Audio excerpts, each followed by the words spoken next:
Olá, muito boa noite. Sejam todos muito bem-vindos ao nosso Evangelho Online, que acontece aqui todas as segundas-feiras, às 21 horas, pelo nosso canal do Instagram, Ângela Esteve 17, e depois esse vídeo também vai lá para o nosso canal do YouTube, Ângela Esteve 17.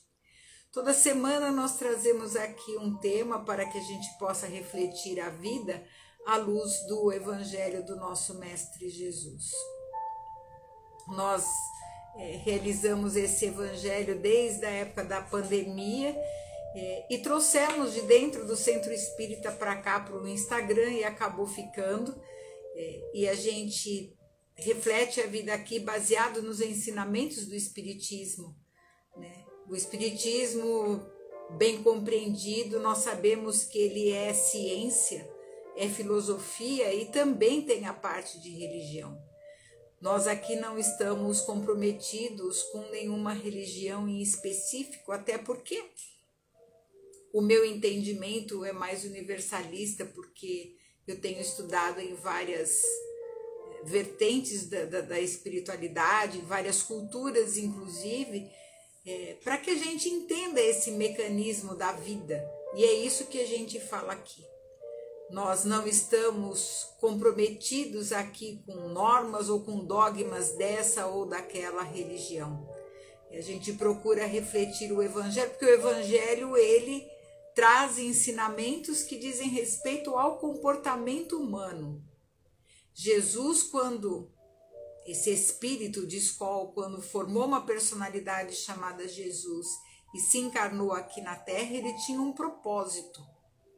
O propósito era nos ensinar a respeito do funcionamento da vida, de como é que as coisas acontecem, como é que o universo se manifesta, e responde aquelas perguntas, né, que nós fazemos, ou pelo menos deveríamos fazer: de onde viemos, o que estamos fazendo aqui e para onde vamos. Então é a nossa humilde contribuição com a sociedade, com a humanidade, de trazer um pouco daqueles estudos que a gente já realizou nessa área. E nenhum assunto aqui é proibido, nenhuma opinião também é proibida, porque nós não estamos comprometidos com isso aqui. E na medida que a gente tenha conhecimento também para responder às dúvidas, às perguntas que nos são direcionadas, a gente responde também na medida do nosso conhecimento. Quero agradecer muito, começar esse Evangelho agradecendo muito a vocês. Eu recebi muitas manifestações de carinho pela passagem do meu aniversário na semana passada, tanto aqui pelo Instagram como também pelo Facebook, e eu quero agradecer muito as emanações e vibrações de carinho que eu recebi de todos vocês, que Deus dê em dobro a cada um de vocês, né? Toda a vibração boa sempre chega para a gente de uma forma muito benéfica para o nosso espírito. Então, hoje nós vamos iniciar o nosso Evangelho e vamos agradecendo a Deus nosso Pai, agradecendo ao nosso Mestre Jesus pela oportunidade que nos é concedida de estarmos aqui mais uma vez, reunidos em nome do bem, do amor e da fraternidade. Pedimos nesse instante que o nosso Mestre possa estar no meio de nós, como ele mesmo disse: quando 2 ou mais estiverem em oração e pedirem, eu estarei no meio de vós. E nós te rogamos, Senhor, sê conosco mais uma vez, que assim seja. Graças a Deus, graças a Jesus. Então, hoje eu trouxe um tema do Evangelho que fala, que é um dos temas que eu mais aprecio na fala de Jesus.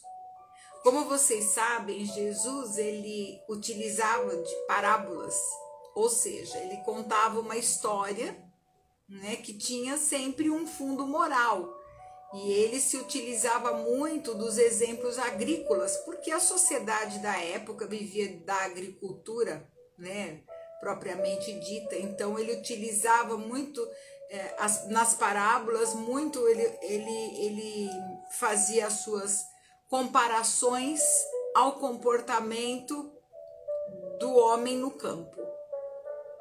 E essa parábola é uma parábola que eu gosto muito, chama-se a parábola do semeador, que diz o seguinte: naquele dia, saindo Jesus de casa, assentou-se à borda do mar.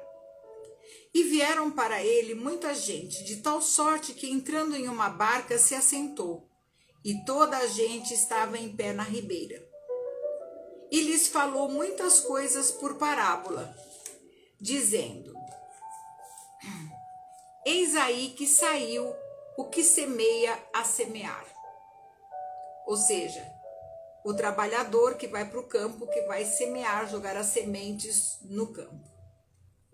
E quando semeava, uma parte das sementes caiu junto da estrada, e vieram as aves do céu e comeram-na.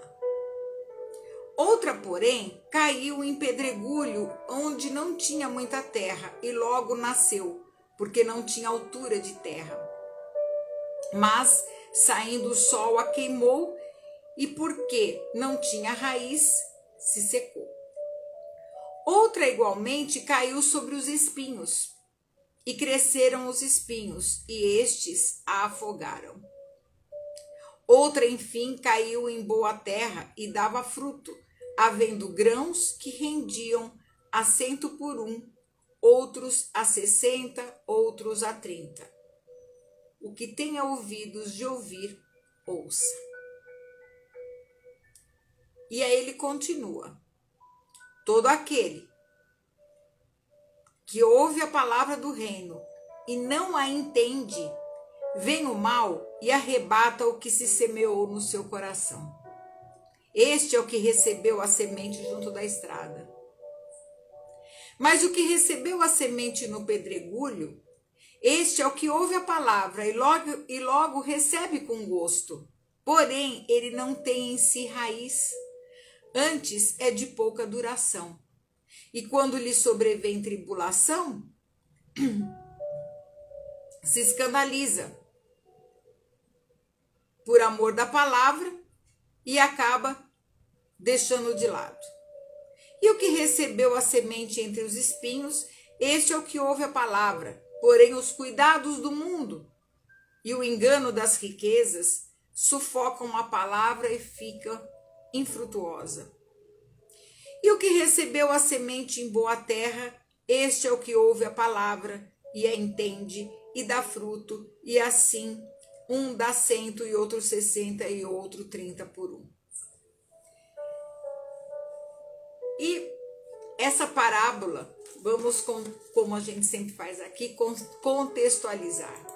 Essa parábola, na realidade, ela representa perfeitamente as diversas maneiras pelas quais nós podemos aproveitar os ensinamentos do Evangelho. Os ensinamentos do Evangelho são para todos. Os ensinamentos não é para esta religião, para aquela, para este povo, por aquele. Porque são ensinamentos universais. Quando a gente estuda um pouquinho as religiões e outras filosofias, a gente vai ver que sempre a gente cai no mesmo denominador comum. Mudam-se as palavras, porém o sentido é o mesmo. E quando as pessoas, na verdade, acabam tomando o Evangelho como uma letra morta, ou como uma coisa que está fora de moda, porque Jesus não escreveu nada da vida dele. Tudo que foi escrito pelos apóstolos. Eles deixaram registrados os ensinamentos na história. O problema é que a questão de Jesus envolve uma questão política também.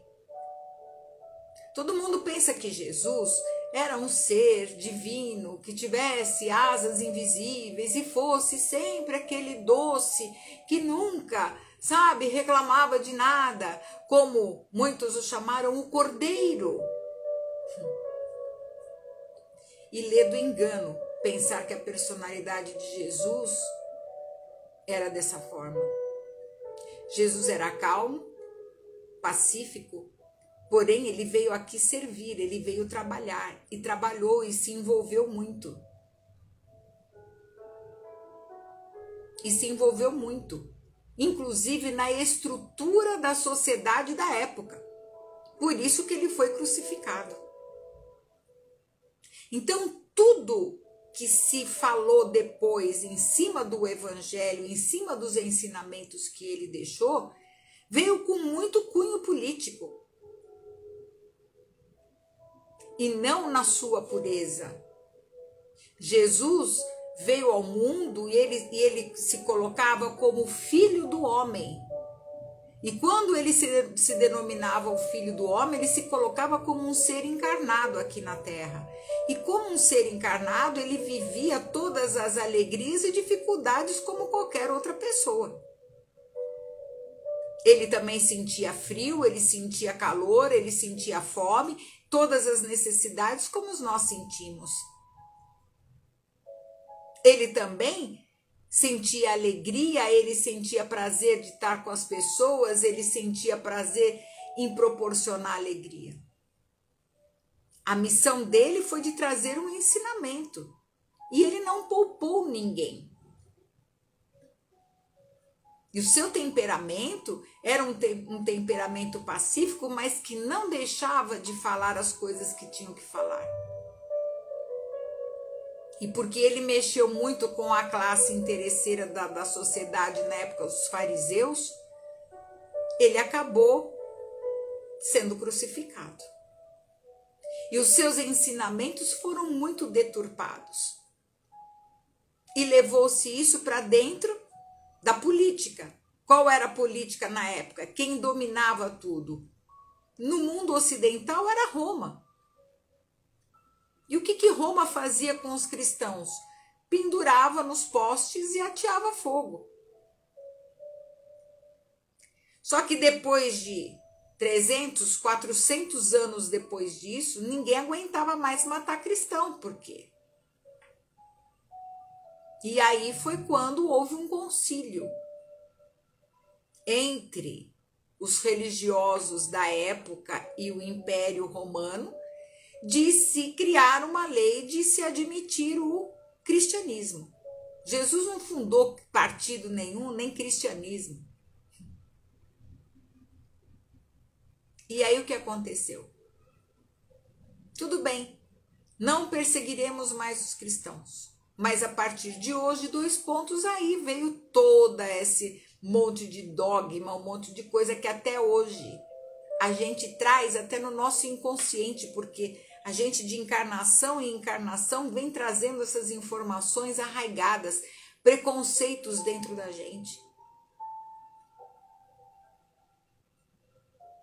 O catolicismo é a maior religião do mundo. E veio de onde? Qual que é o berço?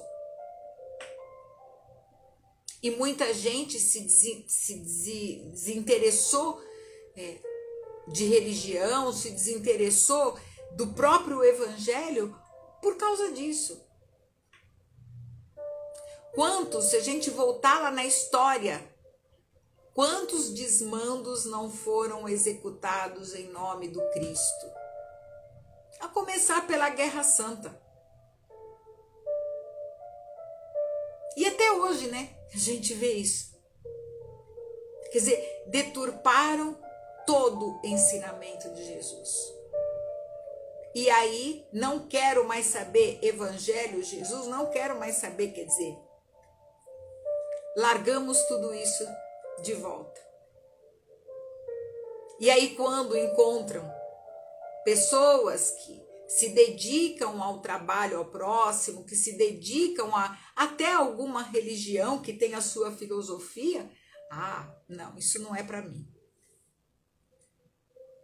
Ou colocam rótulos em cima das pessoas que têm uma religião ou que estão a favor dos ensinamentos de Jesus. E eu estou dizendo isso não só porque eu já vi muito isso, mas até porque eu também já passei muito isso na pele. Inclusive, pessoas que se apegam aos fenômenos e querem que a gente dê prova. Como pediram a Jesus na cruz? Ah, se você é espírita, se você trabalha com apometria, a gente quer uma prova disso. Não pediram a Jesus também para ele descer da cruz? Isso só denota o quê? Uma grande ignorância. Uma grande ignorância. A semente do Evangelho, a semente das palavras do Evangelho é de bem viver, é de amor, é de perdão, é de ação também. Ação no bem. Porque para não fazer o mal, basta não fazer nada. E isso também é o mal. E a gente tem que se movimentar no lugar onde nós somos plantados para fazer o bem que a gente pode. E a palavra do Evangelho, que chama o amor, que chama todo esse ensino, cai. Dependendo da pessoa, cada pessoa é um solo diferente. Então tem aqueles que vão ouvir e simplesmente passar ao largo, que é a semente que caiu junto à estrada. Outras vão cair no pedregulho, aí não tem muita raiz, aí já logo esquece, procura as pessoas que estão ligadas a alguma religião, alguma fé, para querer que os outros resolvam os seus problemas, e depois vai embora. Depois tem aquela que nasce no meio dos espinhos, aí a pessoa se entusiasma. Ai, porque a palavra, porque eu ensino, porque Deus, porque não sei o que, papapá. Aí vem as coisas do mundo, acabou. Na primeira provação, na primeira dificuldade, larga-se muitas vezes todo um trabalho social e espiritual por conta das coisas do mundo. E por fim, nasce a palavra dentro do coração daqueles que realmente querem ouvir. E aí isso frutifica. E a gente sempre vai ter uma palavra de apoio, não só para nós mesmos, mas para quem está à nossa volta. Procurar fazer o bem, entender que a gente vive dentro de um planeta e esse nosso corpo é só um pedaço desse planeta. Entender que ninguém está aqui para viver no parquinho de diversão. Mas isso não significa, como dizem os espíritos, que a gente tem que colocar uma cara lúgubre, né? E simplesmente se cobrir de cinzas para estar sempre em contato ao plano espiritual, como faziam os padres que se vestiam de preto, os conventos, aquela coisa toda. Eles dizem não, não é isso não. Eles dizem assim: um sentimento de piedade deve sempre animar o coração daqueles que se reúnem sob o olhar do Senhor, implorando a assistência dos bons espíritos. Purificai, portanto, os vossos corações. Não consintais que pensamentos fúteis ou mundanos os perturbem. Elevai o vosso espírito àqueles a quem chamais. Mas não penses que por estar em constante exortação, chamando a presença, a evocação mental de Jesus, de qualquer santo que seja, isso e aquilo, que a gente vai viver porque conhecemos o Evangelho, porque conhecemos tudo isso, levar uma vida mística. Não é isso. Nós não temos que levar uma vida mística, que nos coloque fora das leis da sociedade, que nos coloque, inclusive, fora das alegrias da vida. O próprio Jesus viveu isso. O primeiro milagre de Jesus foi transformar água em vinho dentro de um casamento.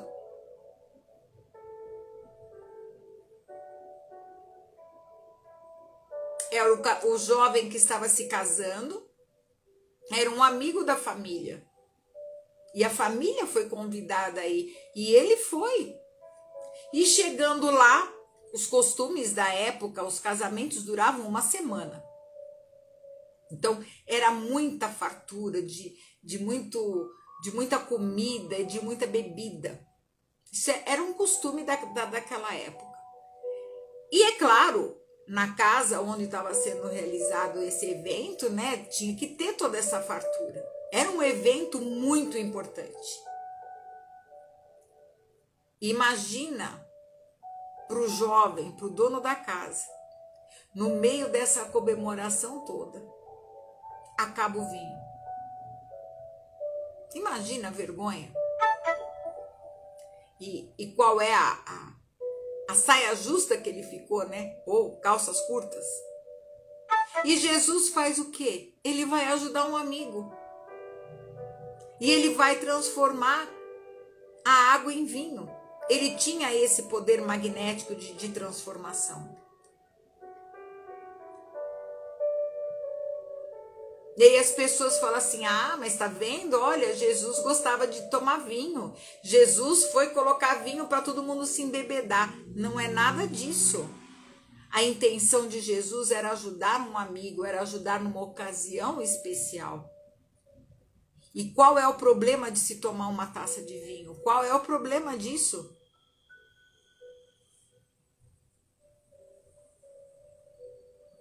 Dentro do espiritismo, foi a escola maior que eu me criei, geralmente as pessoas, né, tinham aquela coisa, será que a gente não pode tomar uma cerveja no churrasco, não pode apreciar alguma coisa? Gente, é claro que pode. Tudo que é feito com moderação, nós estamos encarnados no mundo. E para a gente seguir o Cristo e os ensinamentos que ele coloca, não significa que a gente tenha que se cobrir de cinzas e viver com a cara amarrada, como se estivesse num eterno funeral. Não é assim que a vida funciona. Os espíritos falam, inclusive, para a gente viver como os homens do nosso tempo vivem. E nos sacrificar também as necessidades, até mesmo as frivolidades de cada dia.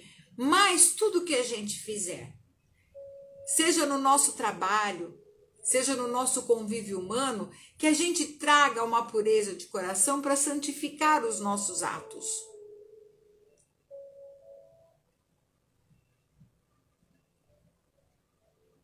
Nós que lidamos mais com a área espiritualista, com a mediunidade, a gente é chamado a viver, conviver com espíritos de naturezas diversas, antagônicas até, e enquanto encarnados também. Basta olhar para a nossa família, para os nossos amigos, para o meio social onde a gente vive.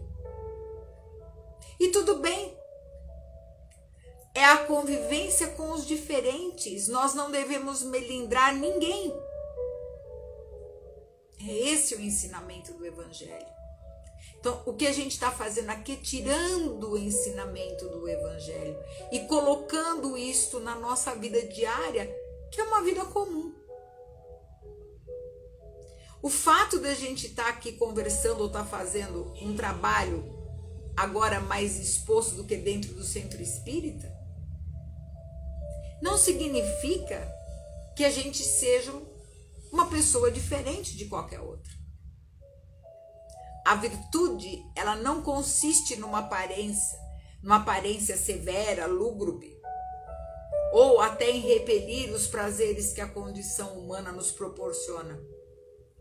A questão é como é que anda dentro do nosso coração. As coisas que a gente faz, dar conta para a nossa consciência. Procurar ser comedidos naquilo que fazemos, sem exagero. Abençoar as tarefas que Deus nos concedeu no nosso dia. Ao começar e terminar a tarefa, vamos abençoar, agradecer as oportunidades que nós temos. E a bênção para o trabalho realizado. É isso que o Evangelho pede. Não pede para que a gente vista nenhuma roupa especial e que seja uma pessoa diferente das outras. Não, nós vivemos na multidão igual a todo mundo, com as alegrias, com as tristezas, com as forças e com as fraquezas. Aprendendo igual a todo mundo. Só que nós temos um guia seguro, que evita que a gente fique cometendo erros sucessivos. Não é que a gente não vá cometer, nós vamos. Todo mundo comete.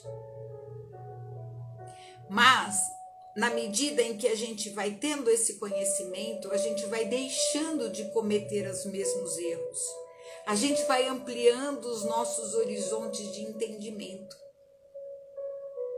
E a gente passa a olhar a vida não só sobre o prisma da materialidade, mas além disso.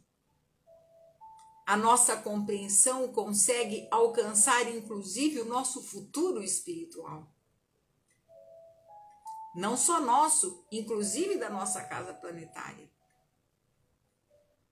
Nós devemos viver na sociedade para que a gente se desenvolva. O contato que a gente tem com as outras pessoas faz com que a gente desenvolva as nossas aptidões. Se nós vivêssemos isolados, como egoístas, a gente iria estacionar o nosso progresso espiritual.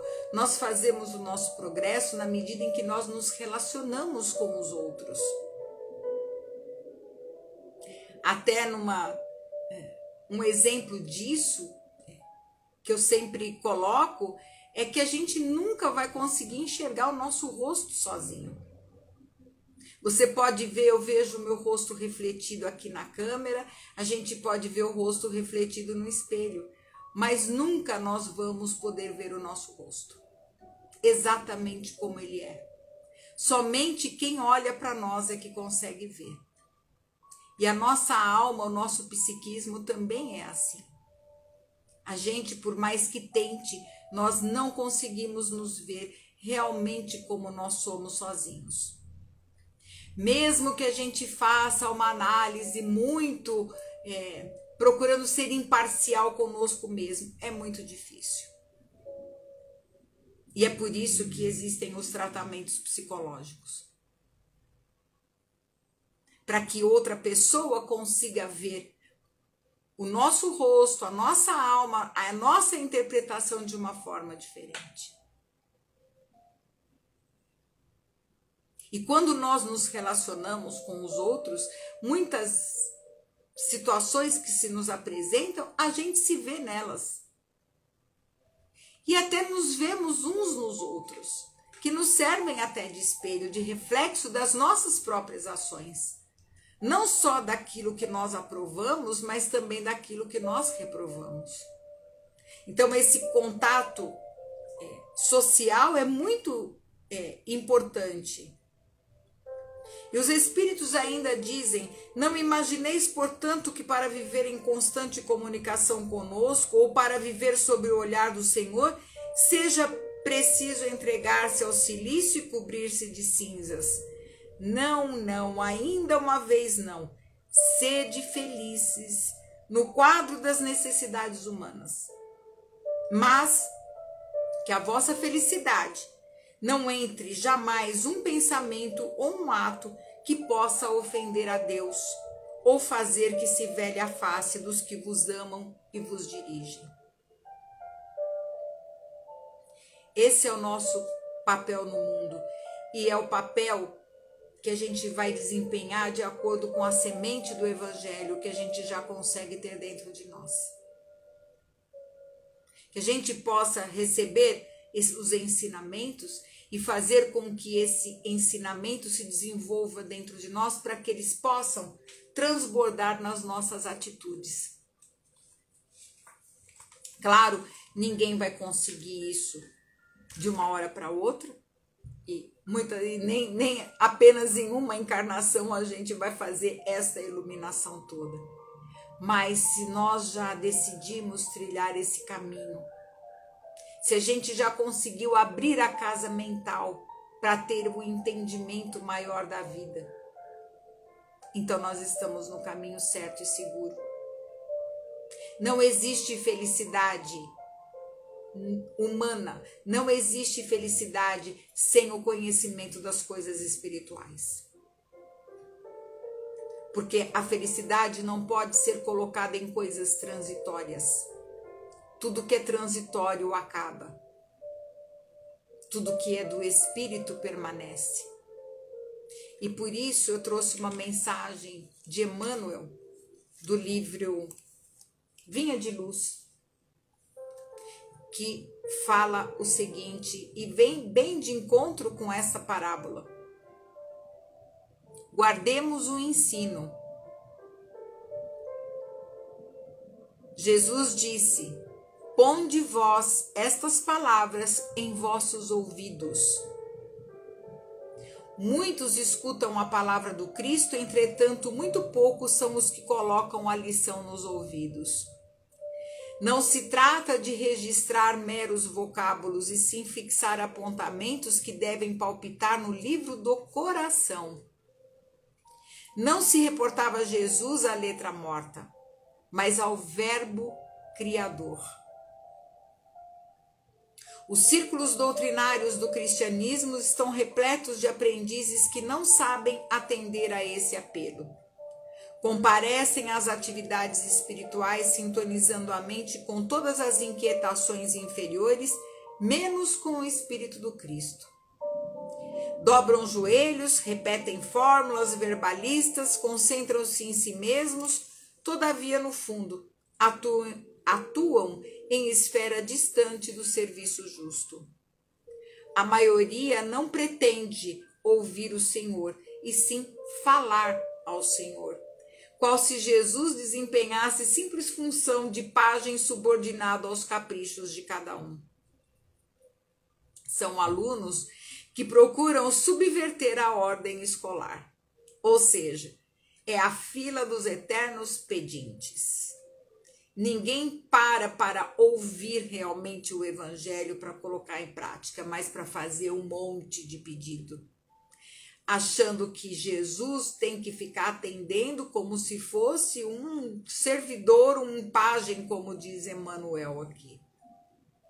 Pronunciam longas orações, gritam protestos, alinhavam promessas que não podem cumprir. Não estimam ensinamentos, formulam imposições. E à maneira de loucos, buscam agir em nome do Cristo. Os resultados não se fazem esperar. O fracasso e a desilusão, a esterilidade e a dor vão chegando devagarinho, acordando a alma dormente para as realidades eternas. Não poucos se revoltam, desencantados, e ainda saem dos lugares falando mal. Não se queixem, contudo, senão de si mesmos. Ponde minhas palavras em vossos ouvidos, disse Jesus. O próprio vento possui uma direção. Teria, pois, o Divino Mestre transmitido alguma lição ao acaso? Disse essas palavras ao acaso? Não. As palavras ditas por Jesus têm um direcionamento. E o direcionamento delas está no nosso entendimento e no nosso coração. E é isso que a parábola do semeador traz. E é este ensinamento universal. Não importa se a pessoa é de determinada religião, de determinado credo. Isto é um ensinamento universal. Enquanto nós não limparmos a nossa casa mental, enquanto nós não detivermos em nós o conhecimento das coisas que não são transitórias, que a gente não procure isso, vai ficar batendo de porta em porta como eternos pedintes e simplesmente se comportando como crianças espirituais. É uma lição difícil essa de hoje, mas é necessária para todos nós. Porque não poucas vezes nós caímos no erro de querer que Deus atenda às nossas vontades, que na maioria das vezes são caprichos. Pedidos que nós fazemos e a gente nem sabe as consequências que isso pode gerar no cômputo do nosso progresso espiritual. Então, minha gente, vamos procurar receber os ensinamentos do Evangelho no terreno fértil do nosso coração. Não para que a gente professe uma religião, alguma coisa, não. Mas para que a gente incorpore o Evangelho, não na letra, mas dentro de nós e dentro do nosso comportamento. Isso é o mais importante. O Evangelho ele tem que estar aqui dentro. A gente tem que assimilar isso para nós. E a partir do momento que a gente traz esses ensinamentos, a gente vai viver no mundo. Porque nós estamos aqui neste planeta porque precisamos estar aqui para o nosso progresso. Ninguém está aqui à toa e nem caiu aqui de paraquedas do nada. Não existe acaso, nem casualidade, existe causalidade. Tudo tem uma causa. Tudo tem uma causa. E o fato de você, de mim, de eu estar aqui também, não é uma casualidade. Não, todos nós temos um propósito aqui, que é de crescer, de evoluir e de seguir no bem. Essa é a nossa tarefa. E para que a gente possa desempenhar todo esse conhecimento, eles vêm nos ajudar para que a gente encurte esse caminho. Por isso que a gente repete as palavras de Jesus.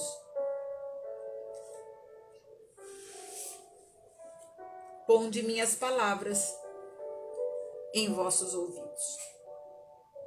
E eu diria, no seu entendimento. E é assim que nós vamos encerrar o Evangelho de hoje, agradecendo ao nosso Mestre, que é um Mestre realmente.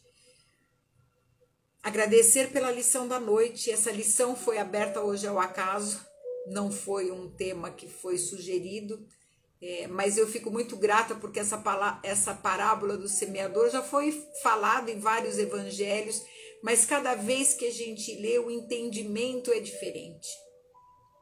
E mais lições são trazidas. Então, a gente agradece ao Mestre por abrir esse entendimento em nós, para que a gente cada vez mais amplie os nossos horizontes mentais e espirituais.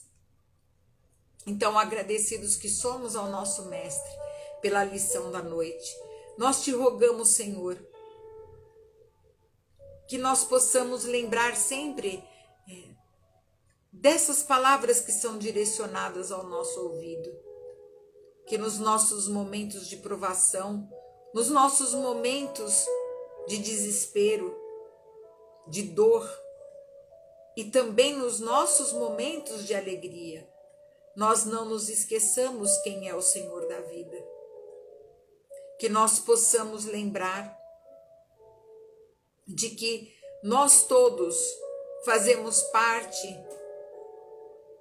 de todo esse universo, que nós todos estamos irmanados e ligados um com os outros pelo grande coração divino. Que nós possamos, Senhor, acima de tudo, aprender a nos perdoar e a perdoar a todos aqueles que ainda não conhecem as suas palavras. Principalmente aqueles que, até em nome da palavra, criando pela sua ignorância dogmas e religiões, ainda promovem guerras. Tem piedade, Senhor, desses nossos irmãos que ainda não compreenderam o fundamento, que toda palavra que foi trazida à terra foi para incitar o coração, o amor, a união dos homens. Tenha piedade